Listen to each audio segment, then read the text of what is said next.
everybody, Brandon Cobb with HBG Capital here. Thanks for tuning in today. I'm super excited about the stuff that I'm bringing to you. I'm going to talk about the 6 things that every employer should be doing if you want to retain all of your thoroughbred employees. You're not going to want to miss this.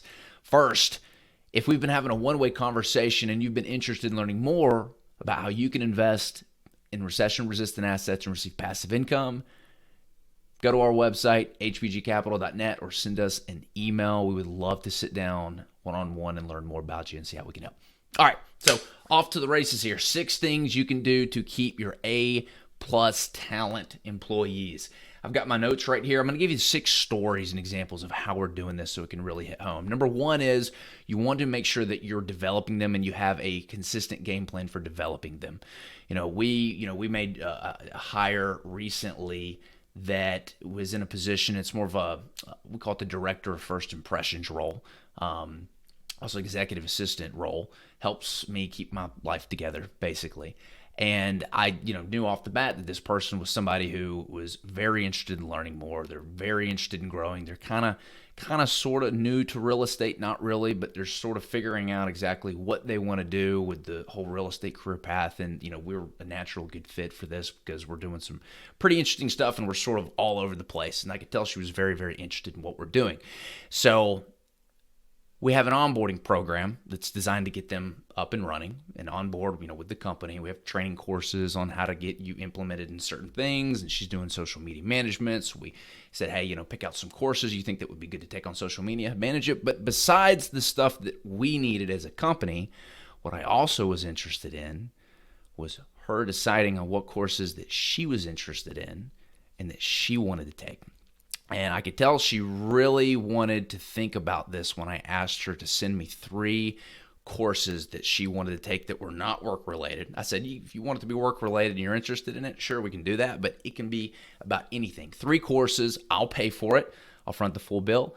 And she took a couple weeks and she came back, and I could tell that she was very excited about these courses that she introduced. So you've got to have a game plan for constant development that's going to keep people around. The second thing you need to do is you need to recognize them for the good things that they're doing.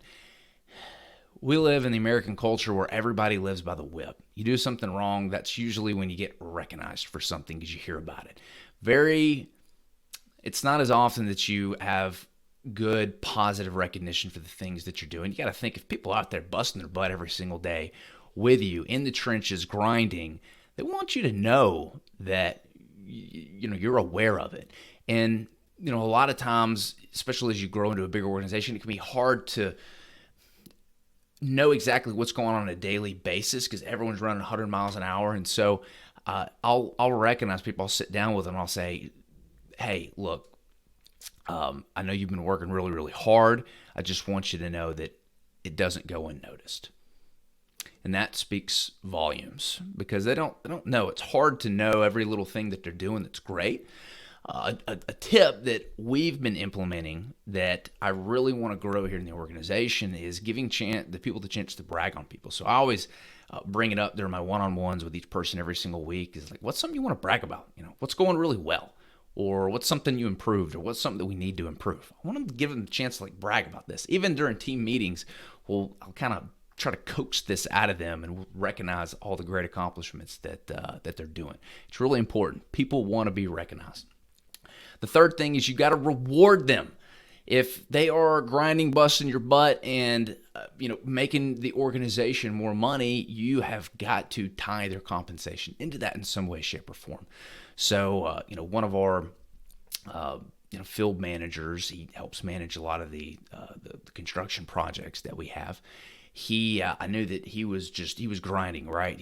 I saw that he was working Saturdays. He was putting in the overtime. He was wanting to learn and get better in this role. He can see what the next step is with the organization, where he's going, and he's really wanting to get there. He's putting in a lot of Saturdays, and just out of the blue, I gave him a bonus. Didn't say why.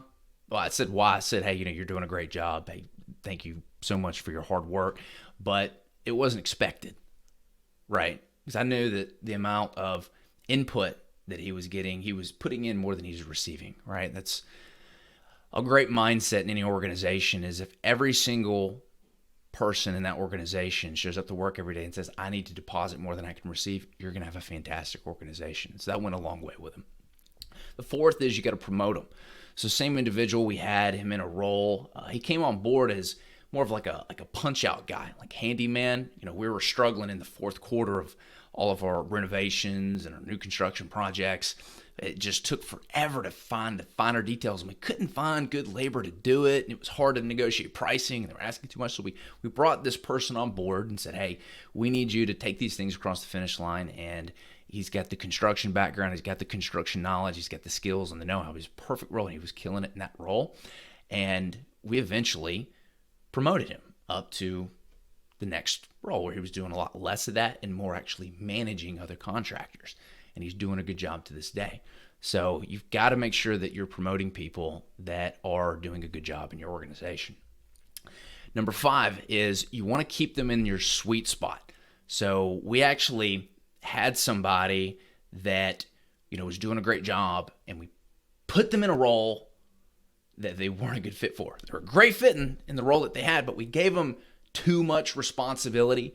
At the time we had some people leave the organization, and a lot fell on us, and there was a lot going on, and we didn't have enough hands on deck. And so we sort of, gave this person a lot of responsibility, and they struggled.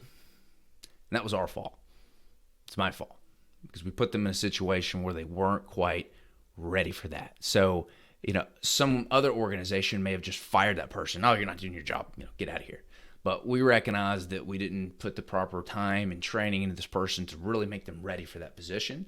So we brought them back. We put them in a position that they were more suited for. And now we've actually been training them and growing them. And I'm very confident that they're going to grow into the original position we threw them in this year. We're really excited about that.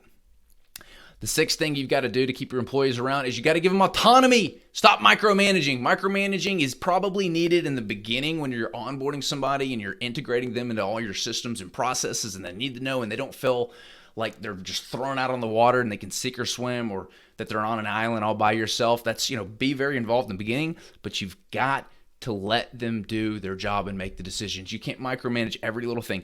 Give them 80% of what they need to know. Let them figure out the other 20%. I was probably the worst at this. I think I'm the worst because I've literally worked every single position in the company. I've done the project managing, I've answered the phones, I've done the admin work, I've raised the money, I've done it all, and I've got a certain way of doing things. And when I see somebody in that role not doing it like how I would do it, I freak out and I try to micromanage it. Don't do that. Don't make the mistake that I did. You're also going to create a job for yourself, because what happened was when I one of the previous sales reps that we hired, I was so motivated to really help him understand sales and do a good job, and I wanted to make a lot of money, that I was just micromanaging his every move. And he was like second guessing everything he did. Every move he made, he had to get confirmation from me, which is just calling me constantly all day asking for approval. You can't do that. You got to give them the autonomy to do their job.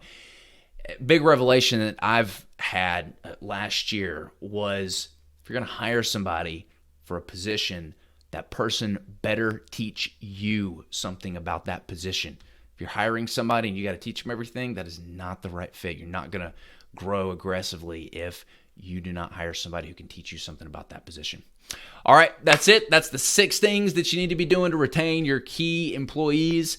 I'm Brandon Cobb with HBG Capital. Again, if you're interested in learning more about investment opportunities, reach out to us. We'd love to hear from you. Till then.